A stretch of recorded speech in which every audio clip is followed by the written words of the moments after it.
Otras consideraciones. Capítulo 10. La sabiduría escondida en el lenguaje humano.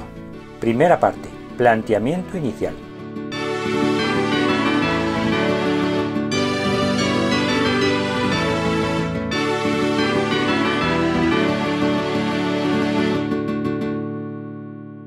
Iniciamos en la presente charla el abordaje de un nuevo asunto que se extenderá por varios capítulos, en el que trataremos de acercarnos y desentrañar esa sabiduría escondida, encriptada en todo el lenguaje humano. Desde hace siglos se intuía que una lengua, un idioma, podría constituir la expresión de la particular visión del mundo de sus hablantes, el soporte de su filosofía de vida común, de su cosmovisión, pero hasta la fecha no se había conseguido encontrar el camino de una explicación que pudiera demostrarlo. También se suponía la existencia de un substrato común, unos cimientos básicos comunes que sostuvieran el entramado de las diversas lenguas. Pero hasta el día de hoy, junio del año 2021, tampoco se ha logrado exponer una teoría que lo explique suficientemente, dentro de la ortodoxia académica oficial.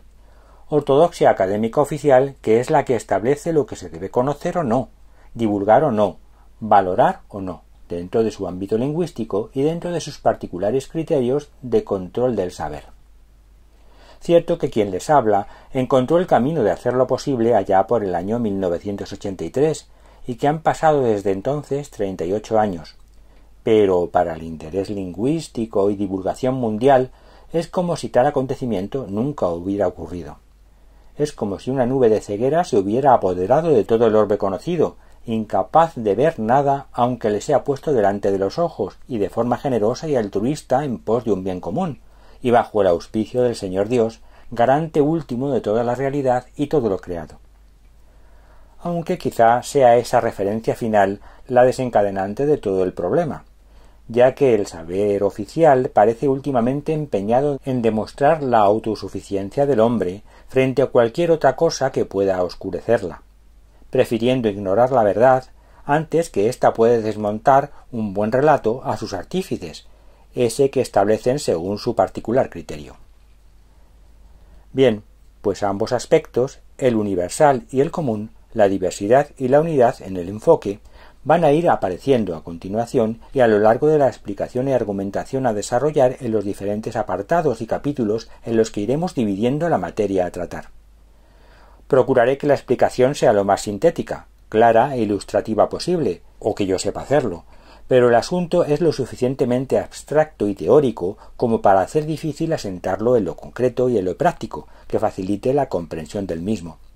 Por lo que sin poderlo remediar, la aridez puede hacerse presente en quien desconozca estos temas o no sean objeto de sus preferencias. Pero es que son aspectos y etapas imprescindibles, que no hay más remedio que tratar para poder alcanzar el fin previsto. Ya vemos que a la hora de obtener un resultado matemático, por ejemplo, resulta imprescindible realizar la operación matemática que lleva a su consecución, y que para ello se debe saber cómo realizarla entendiendo todos sus pasos, puesto que si no, tal resultado final nunca se lograría. Pues del mismo modo ocurre con el presente asunto. Por eso ese es el camino que vamos a recorrer en esta exposición.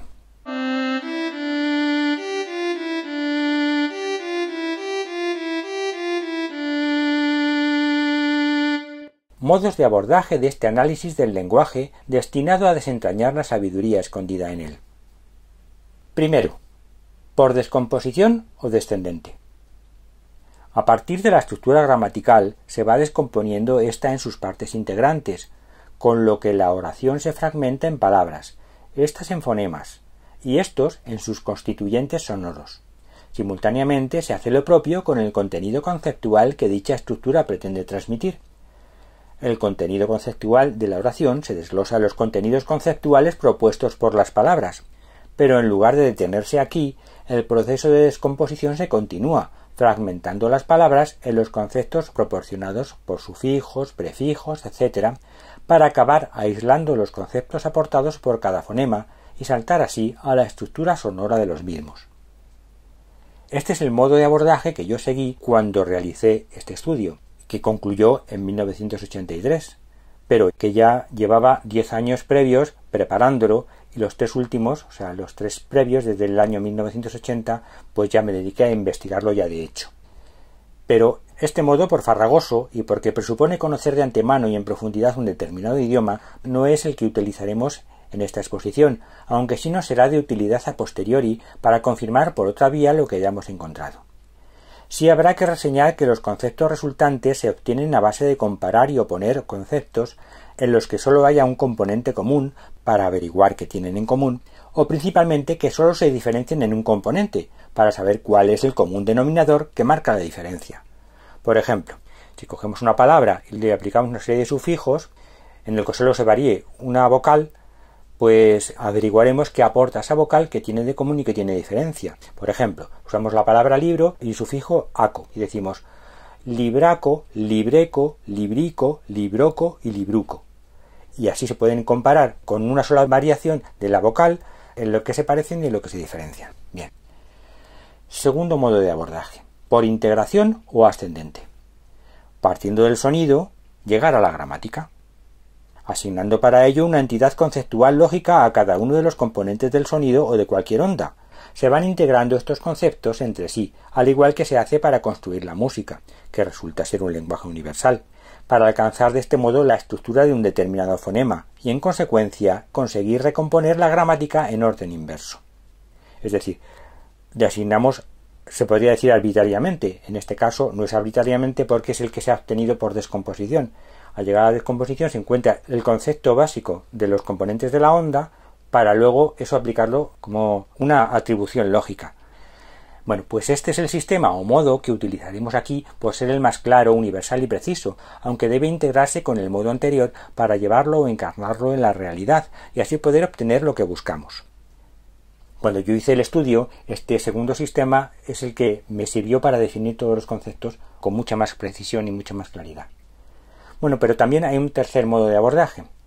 El tercero es el ideográfico.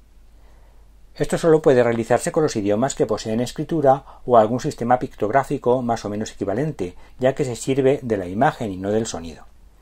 Este modo resulta ser complementario a los otros dos, y aunque no lo desarrollaremos aquí plenamente, sí se abordará tangencialmente y nos será de utilidad para aclarar algunos extremos.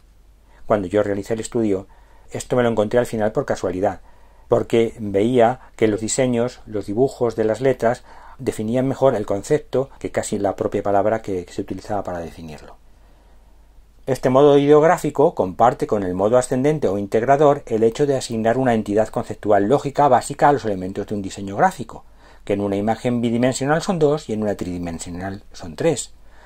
A saber, primero, el sentido en que evoluciona el diseño. Si escribimos de izquierda a derecha, de derecha a izquierda, de arriba a abajo, etc. Indicará como equivalencia conceptual la evolución temporal del mismo, si es estática o dinámica, si progresa o retrocede. Esta técnica ya se utiliza en grafología. Segundo, el espacio perpendicular al sentido de progresión. Si se escribe de izquierda a derecha, se trataría del ascenso o descenso del diseño en relación a la altura en que se escribe. En este caso, la equivalencia conceptual tiene que ver con la oposición cielo-tierra, arriba a abajo, de la apreciación universal. La tierra es lo material, lo concreto, el cielo es lo etéreo, lo abstracto. Se trata, pues, de la valoración que se hace del concepto. La palabra clave es valoración, en relación a ese bipolo. También es una técnica utilizada en grafología. Y tercero, pues se trata de la perspectiva desde el individuo, e indicaría la cercanía o lejanía con respecto al mismo. Es la perspectiva. La propia palabra es la más clara. La palabra clave es perspectiva.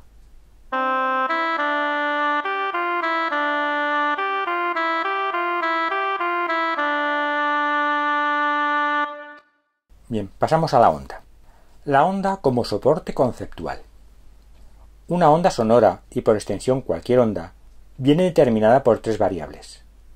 El tono, frecuencia y longitud de onda, la intensidad, el volumen o amplitud de onda, y el timbre, la forma de la onda, consecuencia del número de armónicos acompañantes y su distribución.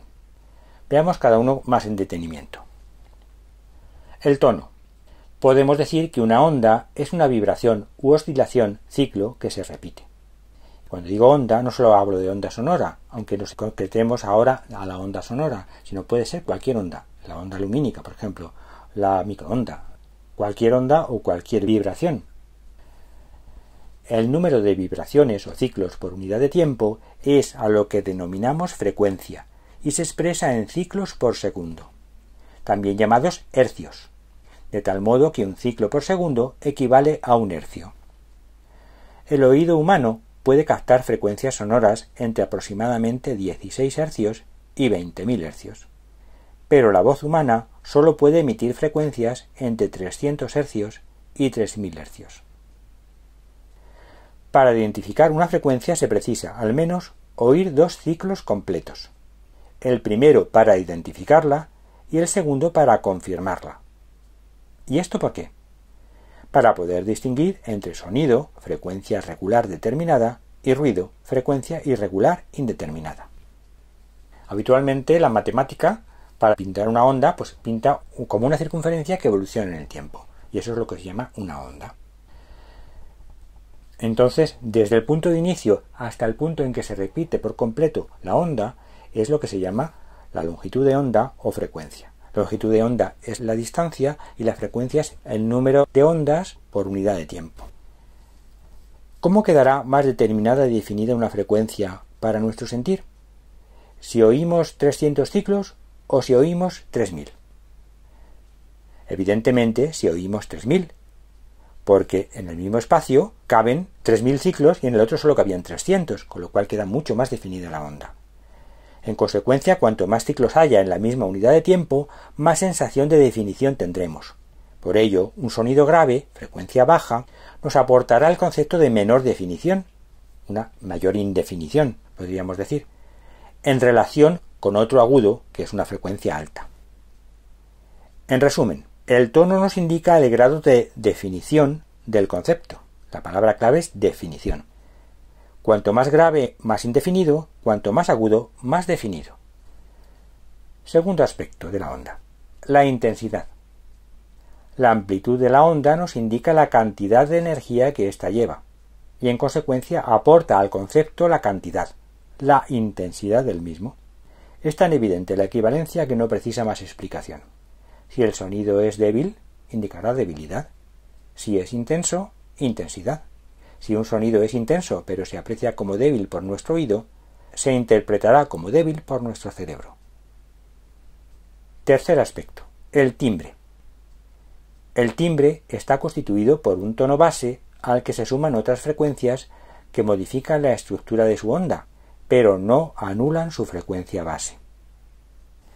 Estas frecuencias añadidas se producen naturalmente como respuesta de la materia a una vibración, a modo de filtros de esa frecuencia base. Por eso nos hablan de la naturaleza de la materia que vibra. Se llaman frecuencias alícuotas, armónicas o alícuotas. Son frecuencias múltiplos de la frecuencia base o tono fundamental y siguen la serie de los números naturales: 1, 2, 3, 4. Es a esto a lo que se llama serie armónica, y a esas frecuencias múltiplos tonos armónicos. El número de estos y la intensidad relativa entre los mismos, que en general va disminuyendo a medida que nos vamos alejando del tono fundamental, es la que nos dará el timbre peculiar de un sonido. Las voces de las personas las distinguimos por su timbre. Los instrumentos de la orquesta los distinguimos por su timbre, aunque den el mismo tono con la misma intensidad. Si golpeamos una madera, por el sonido que produce ya sabemos que es una madera, y lo distinguimos de un metal porque el ruido que produce la percusión es distinto, es decir, las sustancias filtran la vibración que se produce al golpearlos y producen una onda compuesta con sus armónicos que nos está hablando de la composición de esa sustancia. En consecuencia, el timbre nos hablará de identidad del concepto, que será tanto más precisa cuanto más armónicos y impares tenga, y más imprecisa cuanto más destaquen los pares, porque los pares son duplicaciones del tono fundamental principalmente, y que en música se denominan con el mismo nombre de nota, aunque varíe su octava. Y también los timbres serán más densos y llenos cuanto más nos elevemos en el campo armónico, y viceversa, cuanto más descendamos. Cabe un número mayor de armónicos entre el 8 y el 16 que entre el 4 y el 8. Entre el 4 y el 8 caben el 5, 6 y 7, es decir, 3, y entre el 8 y el 16 caben el 9, 10, 11, 12, 13, 14 y 15, es decir, 7. Así que, comparados, caben más armónicos en un campo mucho más agudo que en un campo mucho más grave. Con lo cual eso nos habla de densidad de información. Si el campo armónico es amplio, nos indicará amplitud. Si es estrecho y agudo, concreción y definición. Si grave, inconcreción e indefinición, etcétera, etcétera.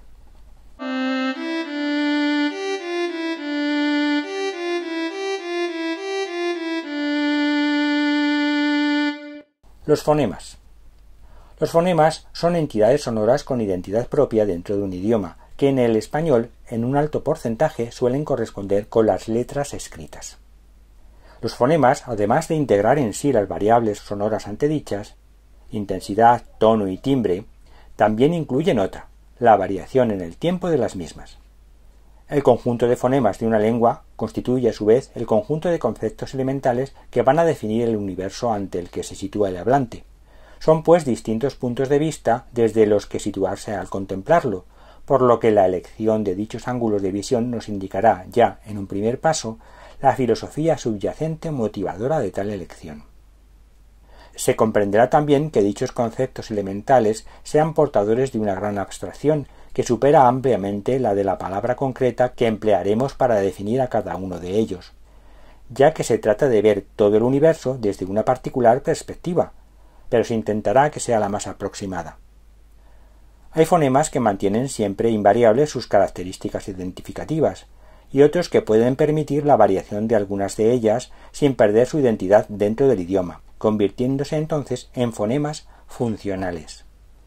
Este concepto de fonema funcional es el que emplearemos siempre que usemos la palabra fonema. Hay que advertir que los conceptos lingüísticos que aquí se utilizan corresponden al año de su creación, en los años 70, y que luego la lingüística desde entonces ha cambiado muchísimo y se ha complicado de una forma exagerada, siempre más tendente a confundir que a aclarar lo que es la base de los idiomas. Pero ese es otro tema que no vamos a tratar aquí.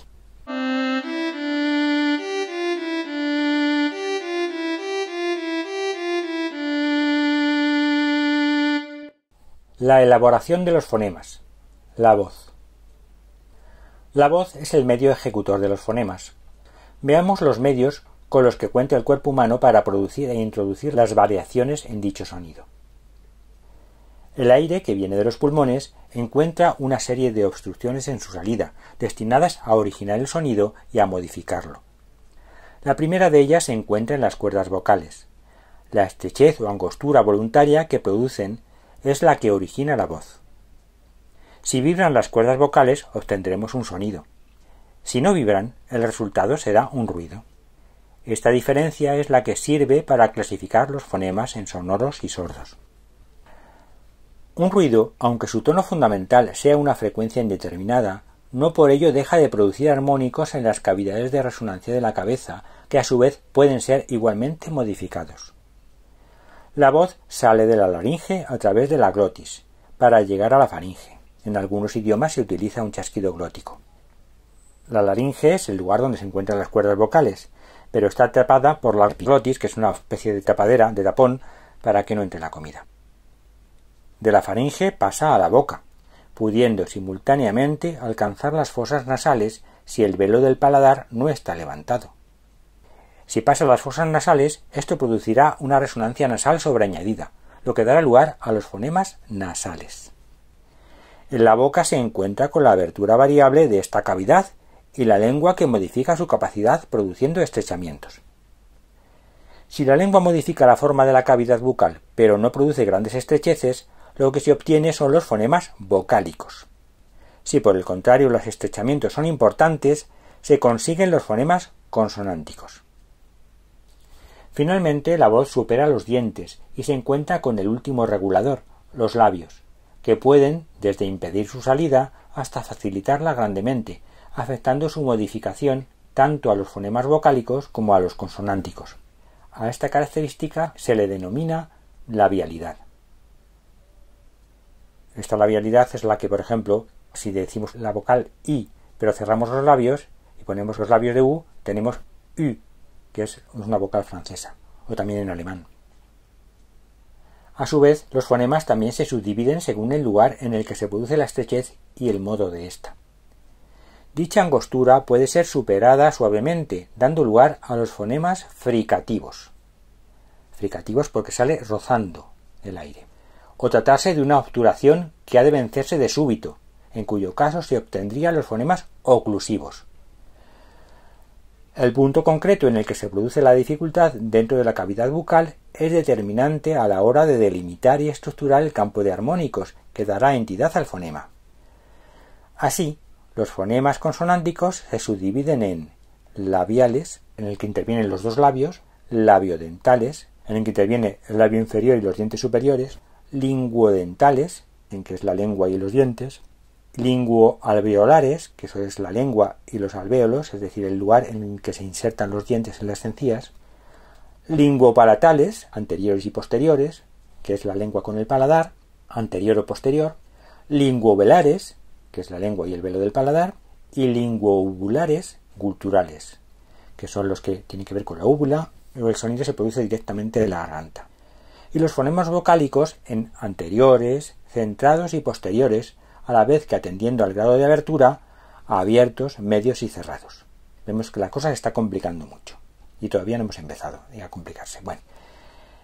También la forma de la lengua en el momento de producir el estrechamiento influye en el resultado final, y según se utilice la punta de la lengua, el ápice o el dorso de la misma, aunque sea el dorso del ápice, se obtienen los fonemas apicales o dorsales. Si el ápice vibra, se logran los vibrantes, bien simples o múltiples. Si además la lengua permite que la voz también salga por sus laterales, al constreñirse transversalmente, se consiguen los fonemas laterales. Además, hay vibrantes no producidos por el ápice de la lengua, sino por la vibración de la úvula, campanilla, o de los labios. Por ejemplo, vibra la campanilla en la R francesa y se dice grrr. Esa es vibración de la campanilla, de la úvula. O cuando se resopla, brrr, la que vibran son los labios.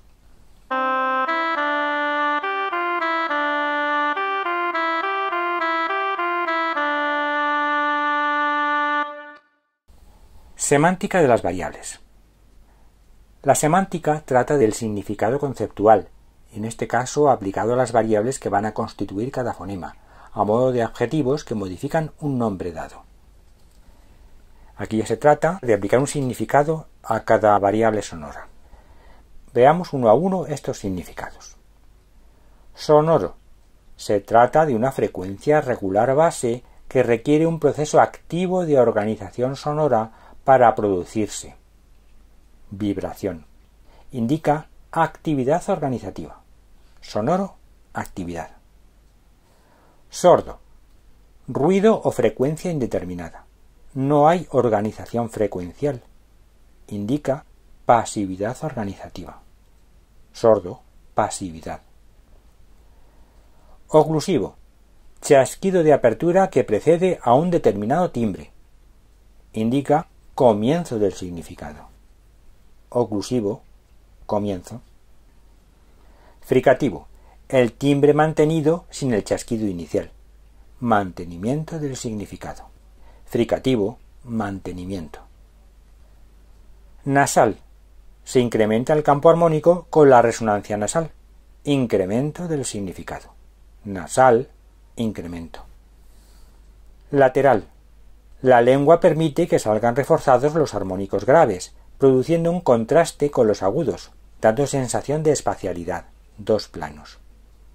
Se refuerzan los graves, se refuerzan los agudos y los medios quedan más oscurecidos. Eso es lo que da sensación de espacialidad. Aporta el significado de espacialidad. Lateral, espacialidad. Vibrante. Vibración del timbre que implica vibración del significado. Movimiento. Acción. Si la vibración es múltiple, la acción es reiterada. Vibrante simple, acción. Vibrante múltiple, acción reiterada. Apical. La punta de la lengua permite el predominio de armónicos pares. Fundamentalidad del significado. Apical, fundamentalidad. Dorsal. Distribución armónica equilibrada. Equilibrio del significado. Dorso de la lengua, equilibrio del significado. Labialidad. Si es abierta, favorece la emisión de todos los armónicos y especialmente de los agudos. A medida que se cierra y redondea, disminuyen los agudos y van resaltando los medios pares.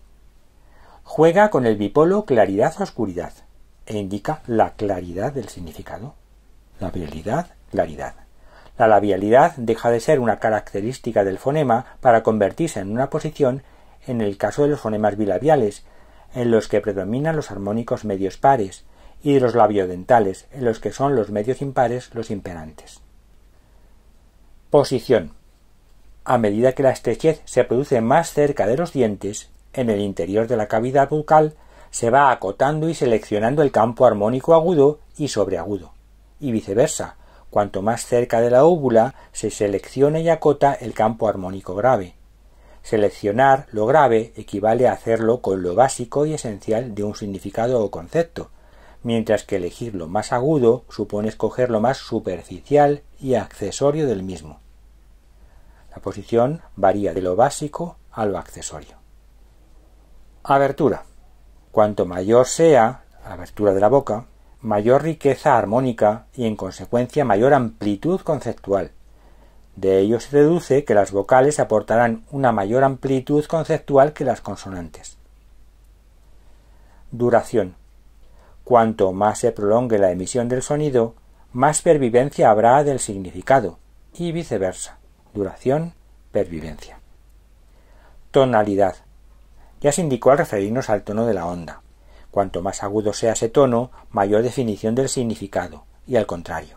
Pero si la tonalidad varía a lo largo de la emisión, la definición será creciente si se eleva el tono o decreciente si éste desciende. Intensidad. También hemos comentado que la intensidad del sonido aporta la variable de intensidad, de importancia, al significado, destacándolo. La intensidad es también la energía con la que se habla.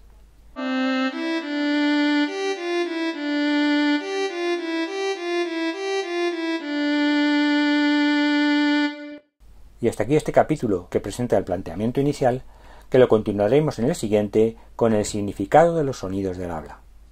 Muchas gracias por su atención.